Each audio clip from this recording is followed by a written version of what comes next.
It was a war where no bullets were fired. Yet the entire world trembled.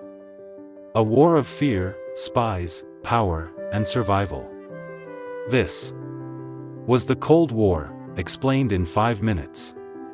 Let's travel back to 1945, when victory in World War II gave birth to a new global conflict, one without a single official declaration of war. When World War II ended, two superpowers emerged, the United States and the Soviet Union. Both claimed to stand for freedom, but defined it very differently. One fought for democracy and capitalism, the other for communism and control. And so, the world split in half, the West and the East. As fear grew, both nations began building weapons, not just armies, but nuclear bombs powerful enough to destroy the planet. The United States dropped the first bomb on Japan, the Soviets answered with their own.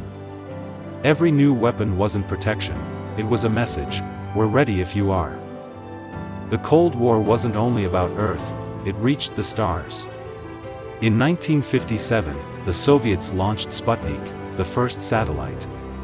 A few years later, the Americans landed Neil Armstrong on the moon.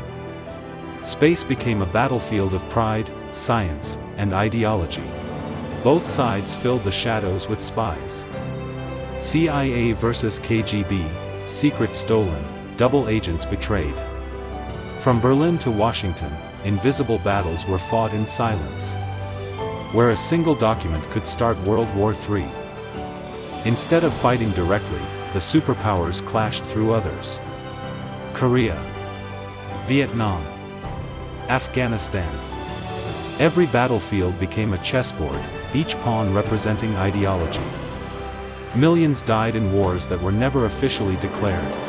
1962, the world came closer to nuclear war than ever before. Soviet missiles in Cuba aimed at the USA. American warships surrounded the island. For 13 days, humanity held its breath. Then, both sides stepped back. The world had looked into the face of its own destruction. The Berlin Wall became the ultimate symbol of the Cold War. A wall built not to keep enemies out, but to keep citizens in. Families split, dreams shattered. Concrete separated freedom from fear. By the late 1980s, the Soviet Union was collapsing from within. Economic failure, political pressure, and the will of the people tore it apart. In 1991, the red flag was lowered, and the Cold War officially ended. The world exhaled after 46 years of silent terror. The Cold War ended, but its shadow still shapes our world. Every cyber war, every global tension, every nuclear threat. They all trace back to those decades of fear and power. The Cold War may be over, but its echo still lives on. This was the Cold War, explained in 5 minutes. Stay tuned. Next, we'll uncover the rise and fall of the Roman Empire.